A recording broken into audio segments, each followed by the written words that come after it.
Salut à tous et bienvenue pour cette nouvelle boîte, ou plutôt vidéo, et cette fois-ci je dois remercier Alain Jaffrelot pour m'avoir envoyé cette chose mystère dont je ne sais absolument pas le contenu. Donc voilà, il y a du scotch, je l'ai toujours pas ouvert, hein, je l'ai ouvert, enfin j'ai juste enlevé l'adresse, etc. pour tout simplement pas qu'on sache d'où ça vient avec précision, et il reste encore du scotch comme je le disais. Alors c'est un boulot pour le couteau le plus mauvais du monde, allez hop. Ah putain, oui, bah le couteau le plus mauvais du monde est même pas capable de couper correctement du scotch d'un micron d'épaisseur. Alors qu'est-ce qu'il y a là-dedans? Tiens, on m'a mis du papier. Oh là là, mais il y a plein de trucs là-dedans. Attention, alors ça c'est quoi ça? Un truc pour convertir de l'IDE parallèle ATA en serial ATA. Ok, ça peut être vachement utile parce que justement j'en ai acheté un et il marchait pas, donc bah voilà, ça sera parfait pour refaire fonctionner mon vieux graveur DVD génial qui arrive à convertir les DVD plus en DVD moins, donc ça c'est génial. Donc bon, un câble pour imprimante, et justement ça aussi il m'en manquait un. Donc ça tombe bien. Ça c'est quoi? Ça, une carte son en PCI Express de chez Asus. Alors je sais pas si c'est compatible qu'avec leur... Non, il y a l'air d'y avoir l'intégralité du chipset son sur la carte, comme vous le voyez ici. Donc a priori c'est complet, donc je vais pouvoir utiliser ça. Et ah oui tiens, il y a même un truc pour mettre le son en façade, etc. Ah, c'est génial ça. Ça c'est très très bon, mais ah tiens, par contre, il n'y a pas l'équerre. Alors si j'ai envie de faire en sorte que ça tienne à l'intérieur d'une, vous savez, d'une carte, vous savez, vous avez le truc pour le visser ensuite à l'autre bout sur le boîtier du PC, eh bien ça, je vais devoir bidouiller un petit peu. Alors peut-être qu'il y a une équerre dedans, j'en sais rien. En tout cas, voilà, bon ça c'est bien, ça devrait fonctionner avec n'importe quoi, donc tant mieux, c'est excellent. Un vieux téléphone Samsung à clapper, je sais pas s'il marche encore, mais en tout cas ça me rappelle des souvenirs parce que le nombre de personnes qui avaient ça à une époque, c'était juste ahurissant. Il y en avait même, enfin il y en avait de toutes les marques justement. Je sais pas si c'est Motorola qui a inventé cette histoire du clapet comme ça, mais ou enfin ils l'ont peut-être pas inventé, mais en tout cas il me semble que les plus populaires c'était de cette marque. Et ensuite toutes les marques s'y sont mis. Alors il y a marqué Open ici, mais ah, il faut tirer dessus. Ah d'accord, je viens de comprendre. Donc voilà, bon, un chargeur avec différents embouts, mais bon là il y en a que notre embout à nous a priori, et qui recharge via quel type de prise à l'autre bout? Attention. Donc, oh purée, oui, d'accord. Alors c'était ça le fil que je voyais là. Je pensais que ça appartenait pas à la même chose. Donc on dirait, vous savez, le genre de microscopique prise qu'il y avait sur les téléphones Nokia il y a longtemps, le genre de truc qui se cassait au bout de 2 mois. C'était horrible. Un truc, ah ouais, d'accord. Habituellement c'est pas fait comme ça, mais pourquoi pas une sortie RCA audio-vidéo qui se branche sur une prise jack. Mais au lieu d'avoir directement les prises mâles sur le côté là, on a des prises femelles pour ensuite brancher une rallonge. Étonnant. Mais en tout cas, ça peut toujours servir ce genre de truc, parce qu'habituellement, ce genre de truc, je me demande toujours à quoi ça peut servir. Mais au final, ça sert. Alors ça n'a jamais été ouvert, à ce que je vois. Ce sont des splitters, c'est-à-dire... ah tiens, ça a été pris à Leclerc. Oh bah, c'est pas trop cher pour un prix de supermarché, habituellement. Ces espèces d'adaptateurs, ils nous les font payer une fortune juste parce qu'on les achète dans un supermarché. Et donc, qu'est-ce que je disais? Oui, enfin, c'est un truc. Il me semble qu'il y en a qu'un, à moins qu'il y en ait deux. Non, il y en a... Attends. Oui, c'est ça, un truc pour transformer une prise Molex en 2 prises Molex. Oui, il y en a qu'un, donc un adaptateur dedans. Donc ouais, c'est pas mal, ça peut servir quand on manque de prises. Pour l'instant, j'en ai pas eu besoin, mais encore une fois, c'est le genre de truc qui finissent toujours par avoir un intérêt. Et là, nous avons une notice pour une tablette d'Arcos. Ah, voilà pourquoi il m'a envoyé ça. Je commençais à me demander, mais là, maintenant, oh, mais c'est qu'on a encore mieux dedans. Attendez, je vais mettre ça de côté le temps que je l'enlève. Une petite chaussette pour mettre un téléphone dedans. Un téléphone microscopique a priori. Donc ensuite nous avons quoi d'autre? Qu'est-ce que c'est que ça?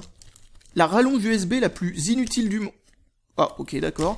La rallonge USB la plus inutile du monde, vous allez comprendre. Après avoir bataillé une demi-heure avec le sachet. Donc vous voyez, oh purée, mais c'est hyper rigide en plus. Oh c'est énorme. Qu'est-ce que c'est que ce concept? Ah putain, on peut faire ce qu'on veut. Oh, trop bon. Je sais pas du tout à quoi ça peut servir, mais ça devait être fourni avec un truc avec lequel il devait y avoir une utilité, à avoir un truc de ce genre. Ou alors c'est vraiment, faut être très spécifique. Oula, des oreillettes. C'est des fausses Apple, je suppose. Alors là, si ce sont des vrais... Ce serait étonnant que ce soit les vrais, mais si c'est les vrais, elles sont vraiment bien limitées pour une fois. Hein. Hmm.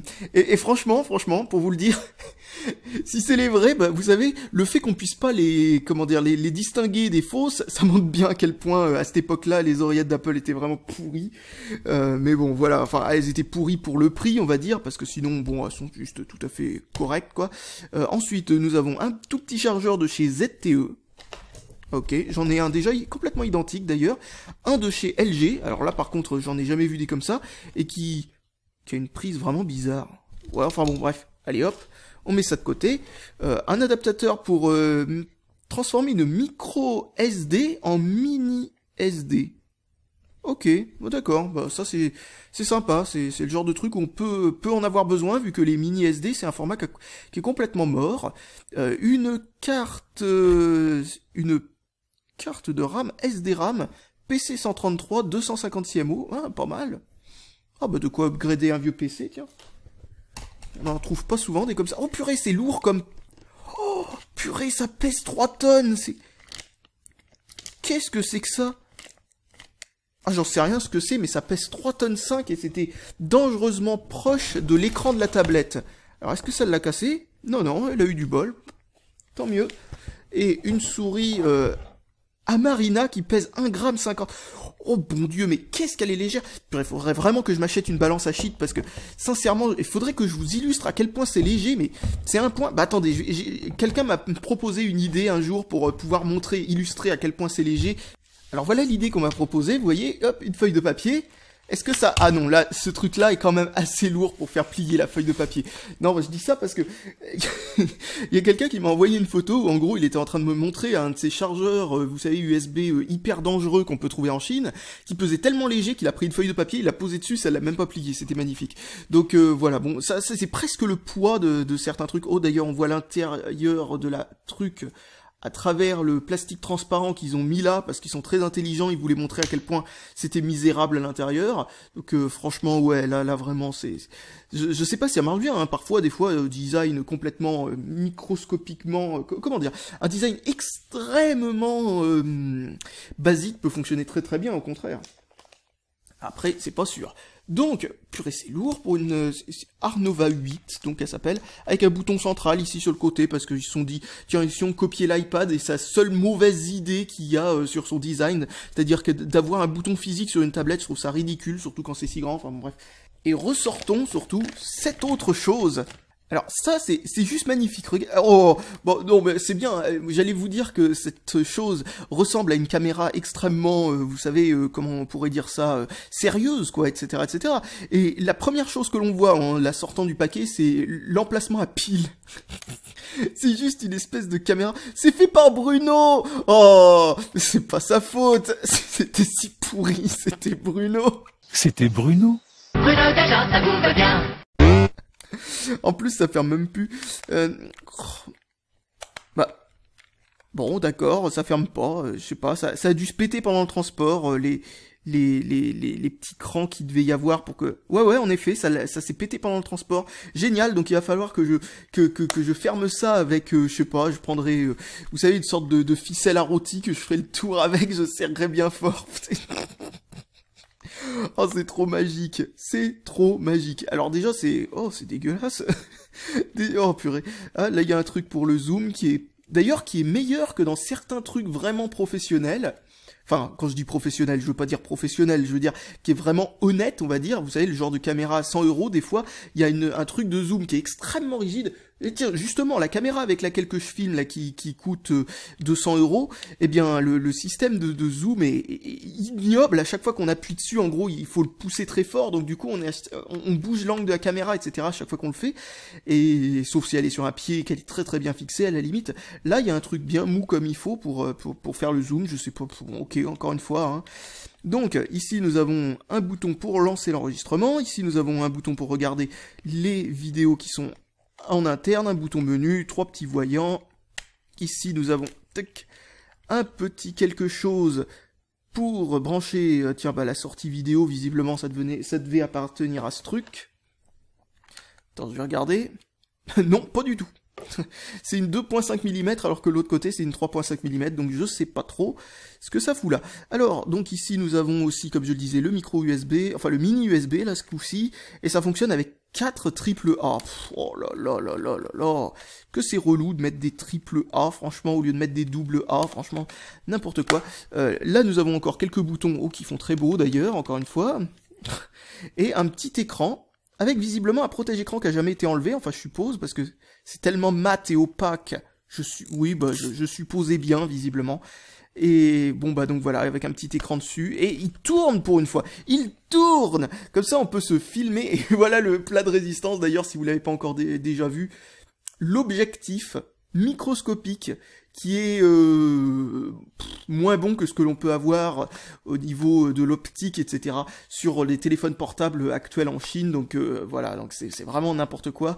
Et quand je dis les téléphones portables actuels en Chine, je parle de ceux qui sont vraiment pas chers du tout, hein. Parce qu'il y a des téléphones vraiment, genre par exemple, vous prenez le Axio Neon N2Q par exemple, qui coûte que 92 €, un truc du genre. Eh bien, voilà, il a un meilleur objectif que ça. Donc c'est pour vous montrer que même des téléphones qui parfois peuvent coûter moins de 100 € peuvent avoir une meilleure caméra embarquée que ce truc. Donc ça c'est beau. Bon, après je sais pas ce que va donner la qualité, mais je suis certain que la qualité va être bien pourrie. Donc voilà, hop, on va refermer ce truc. Poser ça là. Allez, reste ici le temps que je revienne vers toi.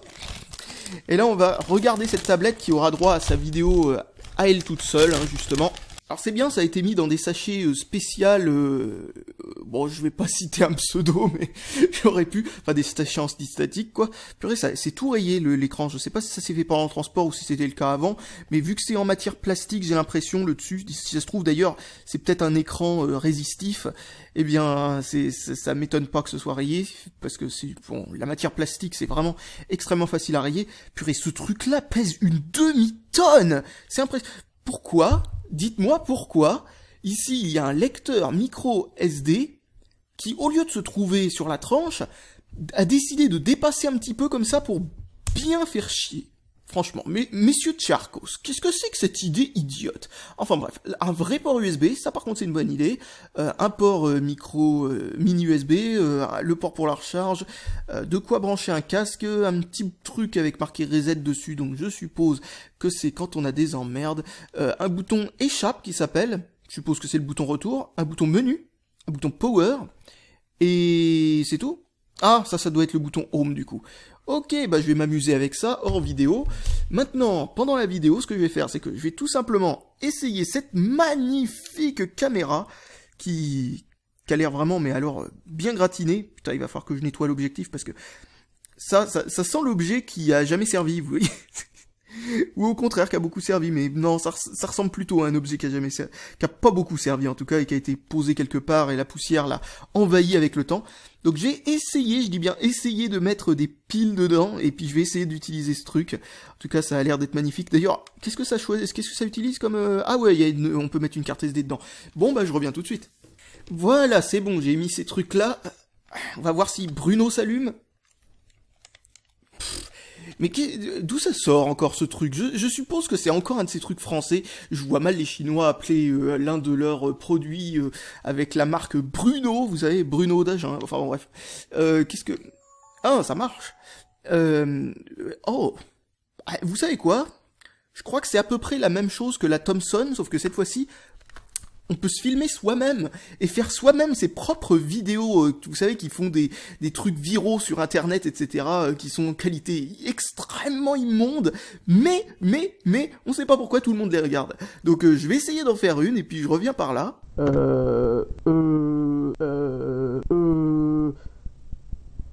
Bonjour, alors,